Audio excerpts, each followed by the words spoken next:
अस्सलाम वालेकुम नाज़रीन, उर्दू ट्रिब्यून में खुश आमदीद। नाज़रीन, आज हम गुफ्तगू करेंगे अपने दूसरे हिस्से के प्रोग्राम की कि जंग अजीम के बाद वर्ल्ड ऑर्डर कैसे चेंज हुआ, नए वर्ल्ड ऑर्डर कैसे बने, दुनिया कैसे जंग अजीम दोयम के बाद फिर किस तरफ गई। तो हमने बिलाल साहब हमारे साथ मौजूद है। बिलाल साहब, हमने बात की थी कि सद्दाम हुसैन मिसकैलकुलेट कर गया और सोवियत यूनियन टूट चुका था। उसके बाद यूनिपोलर वर्ल्ड शुरू हो गई, तो उसमें सिर्फ एक अमेरिका था। तो आगे का क्या सिलसिला फिर शुरू हुआ? अच्छा, मैं पिछले प्रोग्राम में भी आपके साथ डिस्कस किया था कि हेजेमोनिक स्टेबिलिटी थ्योरी एक है जिसके मुताबिक दुनिया में अगर एक हेजेमोन हो तो वो ऑर्डर को ज़्यादा स्मूथ तरीके से चला सकता है, स्टेबल तरीके से चला सकता है। और उसमें वो मिसाल देते हैं पैक्स रोमाना की, फिर पैक्स ब्रिटिकाना, ब्रिटानिया। और फिर बात यही 90 की दहाई के अंदर सोवियत यूनियन टूटने के बाद पैक्स अमेरिकाना की शुरू हो गई, क्योंकि अमेरिका तारीख की किसी भी सुपर पावर की तरफ नज़र डाल लें तो सबसे ज़्यादा ताकतवर दुनिया की तारीख में ये एक ममलिकत थी। और उसमें एक मैं आपको बड़े मज़े की बात बताऊं कि एक लफ्ज़ आपने सुना होगा, ग्लोबल रीच। किताब का नाम है लूजिंग कंट्रोल, पॉल रॉजर्स हैं, ब्रिटिश यूनिवर्सिटी के प्रोफेसर हैं, उन्होंने ये लिखी थी ये लेट 90s के अंदर। तो उसके अंदर उन्होंने कोट किया कि जब ये फर्स्ट गल्फ वॉर हुई है तो अमेरिकन जहाज अपनी बेसों से उड़े हैं, उन्होंने इराक पे बॉम्बिंग की है और दुनिया का चक्कर लगा के विदाउट टचिंग द ग्राउंड वो वापस अपनी बेसिस के ऊपर पहुंच गए। तो ये एक ऐसा डिस्प्ले ऑफ पावर थी जिसे अभी तक कोई नहीं पूरा कर सका, कि 3 दफा उनको एयर टू एयर जो है फिल किया गया है, हम्म। उन्होंने बॉम्बिंग की है, जमीन को उन्होंने टच नहीं किया, और विद इन जो है 36 to 48 आवर्स जो है वो अपने मुल्क के अंदर वापस आ चुके थे बॉम्बिंग करके। तो ये ग्लोबल रीच का कॉन्सेप्ट जो है फिर वहां से निकला। अब क्योंकि अमेरिका ये एक सबसे बड़ा पावर डोमिनेंट शो था दुनिया का। पावर शो था। अच्छा, अब क्योंकि अमेरिका जो है वो एक डोमिनेंट पावर रह गई है, वहां पे पैक्स अमेरिकाना की बात हो रही है, तो एक रॉबर्ट केगन है, उन्होंने किताब लिखी, रियलिस्ट बेसिकली ये राइटर हैं, और इनकी किताब है ऑन पावर एंड पैराडाइज। तो उसमें उन्होंने अमेरिकन सोच क्या होनी चाहिए उसकी तरफ निशानदेही की। उन्होंने कहा कि आपने जंगल में जाना है, वहां पे एक भालू रहता है, रीछ रहता है, खूंखार। आपके पास चाकू है, आप क्या करेंगे? आप जंगल में जाएंगे और आपकी ख्वाहिश होगी, दुआ होगी कि आपका और रीछ का आमना सामना ना हो, छुप छुपा के आप अपना काम करेंगे, वापस आ जाएंगे। लेकिन दूसरी तरफ अगर आपके पास ऑटोमेटिक वेपन है, हैवी वेपन है, तो आप पहले जाएंगे, रीछ को ढूंढेंगे, रीछ को कत्ल करेंगे, मारेंगे, उसके बाद अपना काम करेंगे। तो उसने तसल्ली कहा से। यही अमेरिका, हाँ यही अमेरिका की जो है पॉलिसी है, कि हम थ्रेट को देखते हैं, हमें थ्रेट नजर आता है, उसे हम खत्म करते हैं, एलिमिनेट करते हैं, और फिर और यही जो ऑफेंसिव रियलिस्ट हैं उनकी एक ये ट्रेट है कि वो प्रियम्पशन की बात करते हैं। खैर, अब 1998 के अंदर अमेरिकन एक थिंक टैंक न्यूकॉन के साथ रिलेटेड, जिसका नाम है project for the new American century, ये आप अभी टाइप करेंगे, जो व्यूअर्स हैं तो आपको मिल जाएगा, उनका एक पेपर आता है जिसका नाम है रीबिल्डिंग अमेरिकाज डिफेंसेस। अच्छा, इसके अंदर लिखने वाले जो हैं इस पेपर को, वो कहते हैं कि अमेरिका को अपनी ताकत यानी कि हेजेमनी कायम करने के लिए पर्ल हार्बर जैसे एक इंसिडेंट की जरूरत है। ख्वाहिश का वो इजहार करते हैं, जो हम देखते हैं 9/11 की सूरत में इनको मिल जाता है। 9/11 के बाद जो है फौरन ही अफगानिस्तान को कहा जाता है कि उसामा में नाम लगाया जाता है, अलकायदा का, अफगानिस्तान को वार्निंग दी जाती है, तालिबान के ऊपर प्रेशर आता है, वो कहते हैं हम किसी तीसरे मुल्क को देने के लिए तैयार हैं, उसामा बिन लादेन को हवाले करने के लिए तैयार हैं। लेकिन बात नहीं बनती है, और आपको पता है कि अक्टूबर नवंबर के अंदर अफगानिस्तान के ऊपर हमला हो जाता है। अटैक हो जाता है। नॉर्दर्न अलायंस जो पहले 10% अफगानिस्तान पे काबिज है, उनकी मदद से हमला होता है, और अफगानिस्तान के ऊपर जो है अमेरिका का होल्ड हो जाता है। अच्छा, बेसिकली इस तमाम के अंदर एक चीज हमें नजर आती है कि अगर आप देखें, माइकल मोर की है फ़ारेनहाइट 9/11, तो एक अमरीकियों का ये ख्वाहिश है कि यूनोकोल कंपनी जो है ना वो टैपी पाइपलाइन बनाए। आपको पता है कि टैपी के ऊपर अब साइन हो चुके हैं, और माइकल मोर भी कहते हैं, और उसके अलावा माइकल पेरेंटाई की एक मैंने किताब पढ़ी थी, शायद सोर्सेज ऑफ कॉन्फ्लिक्ट या इसी तरह नाम अभी आ जाता है जहन में। तो उसमें भी उन्होंने कहा था कि अमेरिकन ऑफिशियल्स जो हैं, यूनिकोल ऑफिशियल्स कहते हैं कि हम आपको, अफगानिस्तान की तालिबान रजीम को कहते हैं कि आपको हम सऊदी अरब से भी ज़्यादा एडवांस बना देंगे अगर आप हमारे साथ कोऑपरेट करें। लेकिन खैर वो जो एक मुआहदा नहीं हो पाता, उसके बाद इसको निकालना ही निकालना है, तालिबान को ख़त्म करना ही करना ये है। कौन सी, अच्छा ठीक है, ये तालिबान वार की दौर की बात है? ये मैं आपको 90s की बात बता रहा हूँ, जब 90s की? तालिबान का पहला हुकूमत था, तालिबान वन का था।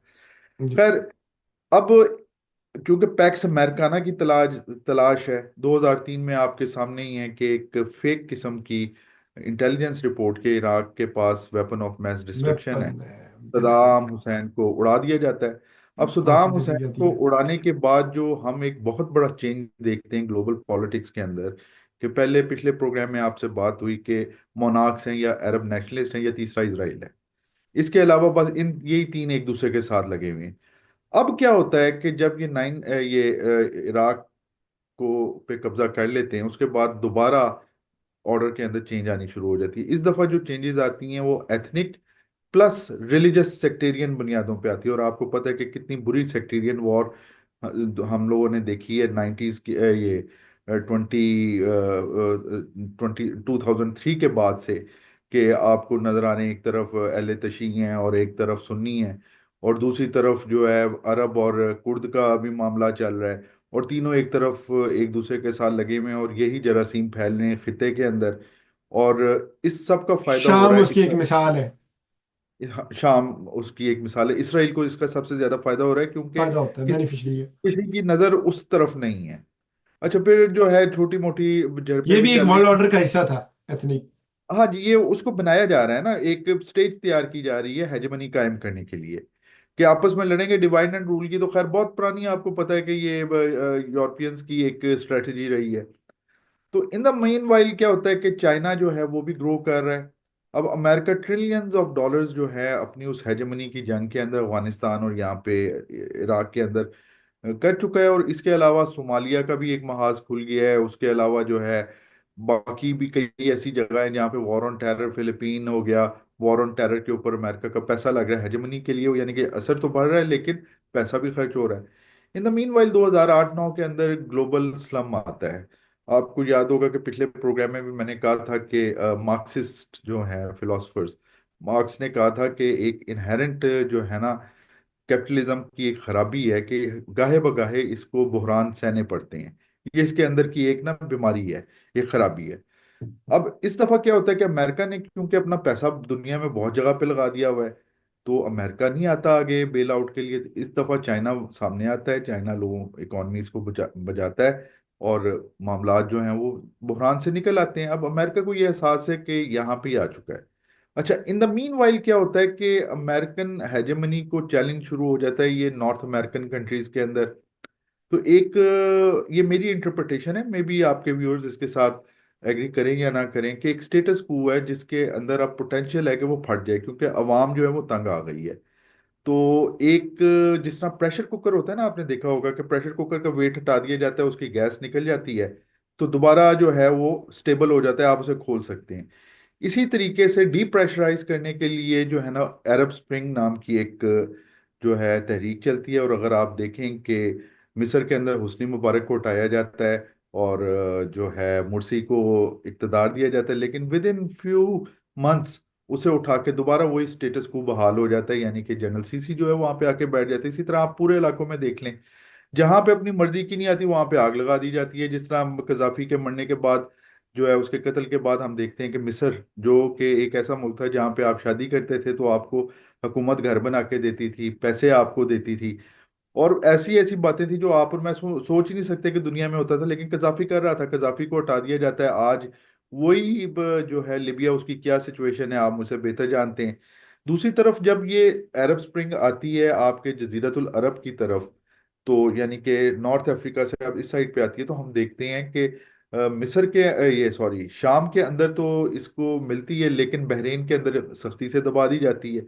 और कुछ तज्जियाकारों का ये भी कहना है, कुछ स्कॉलर्स का, कि जो सऊदी अरब और अमेरिका के दरमियान दूरियां पैदा होनी शुरू हुई हैं, उनकी खैर बुनियाद तो इसके सोवियत यूनियन के टूटने के साथ ही हो गई थी, क्योंकि अमेरिका किसी जमाने में आपको पता है कि सऊदी अरब सबसे बड़ा ऑयल प्रोड्यूसर था, लेकिन 90s तक जो है ना अमेरिका दुनिया का बड़ा ऑयल प्रोड्यूसर बन चुका था।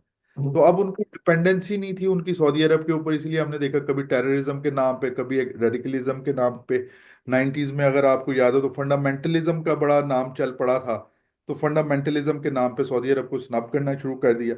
अब जब ये अरब स्प्रिंग आती है, अच्छा, उससे अरब स्प्रिंग से पहले फिर मैं जाऊंगा कि 2001 के वाकयात के बाद हम देखते हैं कि जो रिपब्लिकन्स हैं, उस वक्त बुश है, और वो बुश एक अच्छा रीअश्योरेंस भी सऊदी अरब को और गल्फ स्टेट्स को देता है कि नहीं हम आपके खिलाफ नहीं है, वगैरह वगैरह। लेकिन ओबामा डेमोक्रेट्स हमेशा से जो है ना वो बात करते हैं ह्यूमन राइट्स की, और इस तरह के उन्होंने ना कुछ अपने बनाए हुए हैं। ओबामा अब सऊदी अरब और जो मोनार्कीज हैं उनको प्रॉब्लम है कि कहीं इसी किस्म की कोई बगावत हमारे यहाँ पे ना आ जाए, तो वो कह रहे हैं ओबामा को, और ओबामा खामोश है, तो उससे और दूरियां कुछ पैदा होनी शुरू हो जाती हैं। फिर आपको पता है कि डोनाल्ड ट्रंप साहब आते हैं, ओबामा जाता है, शुक्र अदा करते हैं, ट्रंप फिर अगेन रिपब्लिकन है, तो एकदम फिर इस्लामी दुनिया के साथ ट्रंप की और इस्लामी दुनिया के ताल्लुकात अच्छे हो जाते हैं। अच्छा, अब जब ट्रंप जाता है और बाइडन आता है, तो हम देखते हैं कि दोबारा जो है ना एक टेंशन मुस्लिम दुनिया और अमेरिका के दरमियान शुरू हो जाती है, जिसकी एक मैं छोटी सी मिसाल देता हूँ कि जिस तरीके से बाइडन ने अपनी इलेक्शन कैंपेन में प्रिंस मोहम्मद बिन सलमान एमबीएस को निशाना बनाया, और जब इक्तदार वो संभालता है तो उसका व्हाइट हाउस की जो है सेक्रेटरी है, वो कहती है कि जी बराबरी के लोगों से बात होगी, यानी कि जो बाइडन है वो बात करेगा शाह सलमान के साथ, और डिफेंस मिनिस्टर जो है, सेक्रेटरी ऑफ डिफेंस जो है, ये एक दूसरे के साथ करेंगे, यानी कि सारे के अंदर कहीं पे आपको एमबीएस नहीं नजर आते। और फिर जमाल खशोगी का बहाना बना के बुली करने की कोशिश की जाती है हम्म, कभी यमन के नाम पे। तो उसमें हम देखते हैं कि एक बहुत बड़ा गैप आ जाता है। सितंबर जो है, ब्लड एंड ऑयल किताब का नाम है, दो जर्नलिस्ट हैं उन्होंने लिखे हैं एमबीएस के ऊपर। वो लिखते हैं अ, कि हालात किस हद तक पहुंच जाते हैं। फिर एक वॉल स्ट्रीट जर्नल के अंदर आई कि सितंबर अक्टूबर 2021 22 के अंदर ये जैक सेल्वियन जो अमेरिकन एनएसए है, वो आता है सऊदी अरब दौरे के ऊपर, तो 21 के अंदर सॉरी, आता है दौरे पे, और वहां पे जो है एमबीएस से किसी बात पे गर्मी सर्दी होती है, और कहते जमाल खशोगी का वो नाम लेता है। तो तारीख में पहली दफा एक सऊदी अरब का जो यानी कि क्राउन प्रिंस है, वो उस पर शाउट करता है, कहता है कि यहीं पे आप अपनी जबान बंद करो, आइंदा अगर तुमने कभी इस टॉपिक पे मेरे साथ बात करने हम्म। की कोशिश की, तो मैं इसका को बर्दाश्त नहीं करूंगा। और वहां पे मीटिंग खत्म हो जाती है। ये वॉल स्ट्रीट जर्नल की रिपोर्ट आई है, रिपोर्ट है। रिपोर्ट है। तो उसके बाद अब जो है ये तो अपने उस आंकड़ के अंदर है, लेकिन फिर क्या होता है यूक्रेन वॉर शुरू हो जाती है और ऑयल प्राइसेस ऊपर जानी शुरू हो जाती हैं। अब 2022 की जून जुलाई के अंदर बाइडेन साहब भागे भागे आते हैं यहाँ पे सऊदी अरब के अंदर, और उसमें तस्वीरें मौजूद हैं, जो एमबीएस जो है वो सिर्फ वो जो कोनी से सात कोनी और वो मुक्के वाला जो सलाम उस जमाने में या। निकला था, वो हैंडशेक करते हैं, उसके अलावा बड़ी कोल्ड किस्म की मिलती है। जबकि यही एक और किंग जो हेड ऑफ स्टेट है शी जिनपिंग, जब वो दिसंबर में आते हैं तो उनके लिए वीवीआईपी यानी कि जो वो कहते हैं ना शहंशाहों को जो कारपेट वेलकम बिछाया दी जाता जाती है, है। हाँ वो जी। दी जाती है। इसी तरीके से फिर हम देखते हैं कि अमेरिका की यही जो पैक्स अमेरिकाना की और वो जो पावर के अंदर एक वो लालच थी, वो इस हद तक आ जाती है कि आप देखें कि सऊदी अरब और रशिया ओपेक के ऊपर जो है, ओपेक प्लस के अंदर जो है कोऑर्डिनेट करने लग जाते हैं। जब ये बाइडेन आता है वो कहता है कि ऑयल प्रोडक्शन बढ़ाएं क्योंकि प्राइसेस बढ़ रही हैं, तो मोहम्मद बिन सलमान कहता है नहीं जी ऐसे नहीं हो सकता, ठीक है, उसे वापस जाना पड़ता है। फिर क्या होता है कि चाइना की मदद से ईरान और सऊदी अरब जो एक दूसरे के बड़े खिलाफ होते हैं, हिस्टोरिकली ये खिलाफ हैं। हम्म, और वो जो है हिस्टोरिकली वो किस तरीके से खिलाफ हैं कि ये जो इनके दरमियान जब पहली अरब ये जो सऊदी रियासत बनी थी, उस वक्त भी कुछ एलिमेंट्स ऐसे थे कि कुछ बादशाह जो हैं वो कत्ल हुए, यानी कि जो अमीर थे, और उनका इल्ज़ाम फिर दूसरी साइड के ऊपर आया रिलीजियस बुनियादों के ऊपर। तो एक टेंशन इनकी हमेशा से रही है, वो हम्म, सेक्टेरियन भी रही है, फिर अरबो अजम की भी रही है, आपको पता ही है। हम्म, शाह ऑफ ईरान क्योंकि अमेरिकन अलाई था उस जमाने में, कुछ बेहतर था, लेकिन पसंद फिर भी ये एक दूसरे को नहीं करते थे। हम्म, खैर, चाइना दरमियान में आता है, और चाइना जो है ईरान की और इसकी सुलह करवा देता है सऊदी अरब की। और अब कल परसों की खबर थी कि बहरीन के साथ भी नॉर्मलाइज हो गए हैं और बड़े अच्छे ताल्लुकात हो गए हैं। हम्म। क्योंकि सऊदीज को ये चीज रियलाइज होनी जो हो जा शुरू हो जाती है कि गेम कुछ और चल रही है और हमें सऊदी अरब के मफाद को देखना है। तो हमें हम्म। प्रिंस मोहम्मद बिन सलमान जो है बेसिकली, लोग जो मर्जी के, मैंने इसके ऊपर अपना एमफिल का थीसिस किया है, मेरे ख्याल में वो, आप उनकी कई बातों से इख्तलाफ कर सकते हैं but he is a visionary, और वो सऊदी अरब की जो है ना वो तरक्की चाहते हैं। तो खैर ये होता है। फिर आपके सामने रिसेंटली शाम का मामला आ गया। अब हालत ये है कि चाइना और रशिया ने बहुत अफेक्टिवली, पहले आपको पता है कि बीआरआई का मंसूबा आया, ये बेल्ट एंड रोड इनिशिएटिव जिसे सी पैक हमारा जिसका एक सी हिस्सा पैक। है, और इसी तरह अब अमेरिकन ने पहले तो इसे बड़ा लाइट लिया, लेकिन जब काम शुरू हुआ तो उनका माथा थनका, कि वो कहते हैं कि जी हमें अपने बॉम्बर्स के लिए और स्पाई प्लेन्स के लिए इंडोनेशिया पे लैंडिंग राइट्स और फ्यूलिंग राइट्स चाहिए। और इंडोनेशिया कहता है नहीं। तो अमेरिका के लिए बहुत बड़ा था, ये क्या बात हुई? वो वियतनाम जिसकी चाइना के साथ बहुत बुरे हालात रहे हैं, वो वियतनाम जो है चाइना के खिलाफ आने के लिए तैयार नहीं है। ममालिक, क्योंकि उनको इंसेंटिव नजर आ रहा है इसके अंदर, जो चाइनीज इन्वेस्टमेंट आ रही है। फिर चाइना और रशिया ने बड़ा, इन्होंने रशिया के ऊपर जो है ना पाबंदियां लगा दी। आज आपको पता है कि रशियन फिफ्थ लार्जेस्ट इकॉनमी है। हाँ जी। पाबंदियों को उन्हें फायदा हुआ, उन्होंने अपने अल्टरनेट सिस्टम बना लिए। इसी तरीके से चाइनीज को अगर आप देखें, चाइनीज खामोशी से, इनके सेमी ट्रम्प कंडक्टर्स पे पाबंदी लगाई है अभी, लगाई है चाइनीज की। उनकी चाइनीज के ऊपर, चाइनीज ने भी तो उसके काउंटर पाबंदी लगा दी है ना। चाइनीज भी अब एग्रेसिव मोड में है, क्योंकि वो पहले भी ट्रम्प को, शी जिनपिंग ही थे ट्रम्प के दौर में, अब भी शी जिनपिंग है। तो वो जानते हैं कि किस तरीके से हमने करना है, और बाइडेन को भी उन्होंने देखा, क्योंकि ट्रम्प जैसा भी है, उसने कभी वो जो कहते हैं ना कि मुल्क की ईगो के ऊपर हमला नहीं किया। जबकि जब बाइडेन एडमिनिस्ट्रेशन आती है तो अलास्का समिट के अंदर हाई लेवल के चाइनीज ऑफिसर्स ऑफिशियल्स को मीडिया के सामने जो है बुली करने की कोशिश की जाती है, जो चाइना ने पसंद नहीं की, क्योंकि चाइना एक खुददार कौम है। अब ये है कि दुनिया के अंदर हमें नजर आ रहा है कि ग्लोबल साउथ और नॉर्थ के दरमियान जो है ना, ग्लोबल साउथ को अपने पीछे लगा लिया है चाइना ने। हम्म। अफ्रीका के अंदर जिस तरीके से यूरोपियंस को निकाला जा रहा है और चाइना और रशिया एंटर हो रहे हैं, ब्रिक्स आपके सामने हैं कि किस तरीके से धड़ाधड़ दरखास्तें आ रही हैं ब्रिक्स में। और ट्रम्प ने इस चीज को रियलाइज किया है, उसने धमकी दी है ब्रिक ब्रिक ममालिक को कि वो अपनी अच्छा बिलाल करेंसी साहब, को। हम ब्रिक्स के ऊपर एक मुकम्मल एक प्रोग्राम भी करेंगे ताकि अपने नाज़रीन को बताएंगे ब्रिक्स क्या है, कैसे बनी और कौन कौन इसमें शामिल है। तो अब आप कंटिन्यू करें कि ब्रिक्स ने धमकी दी नहीं, ब्रिक्स ने धमकी नहीं दी, ब्रिक्स और एक ब्रिक्स धमकी को धमकी पार्टी दी है। गई। जी जी। ब्रिक्स ब्रिक्स को उसने धमकी दी है। और हाँ जी। क्योंकि ग्लोबल साउथ जो है, आपको पता है कि वो जो डिपेंडेंसी थ्योरी है, और इसी तरीके वर्ल्ड सिस्टम थ्योरी कहती है कि कोर है, पेरिफेरी है और सेमी पेरिफेरी है। कोर के पास वो टेक्नोलॉजी है कि वो फाइनल प्रोडक्ट निकालती है, लेकिन उसके लिए जो रॉ मटेरियल आता है वो गरीब ममालिक से निहायत सस्ते दामों आता है। आपको ये पता ही है। हम्म। अफ्रीका से आपको पता है कि अफ्रीका के अंदर कॉन्गो की खाना जंगी सबसे खतरनाक, लाखों बंदा उसमें मारा गया। अभी ये लाइबेरिया के अंदर हो रही है, और आपको हैरत होगी कि इसके पीछे यूरोपियन मल्टीनेशनल कंपनीज है मौजूद है, मैं नाम नहीं लूंगा। ठीक है, क्योंकि उनके मफादात हैं, जब उनके मफादात के ऊपर जक़्त आने लगती है तो वहां पे वो सिविल वॉर्स करवा देती हैं। और ये कलोनियल और कलोनियलिटी का जो दूसरा कॉन्सेप्ट है, कि जहां पे कॉलोनीज कॉलोनाइज करके वो ताकतें जा चुकी हैं, उनके माइंडसेट अभी भी जो है वो कॉलोनियल पावर्स ही कर रही हैं।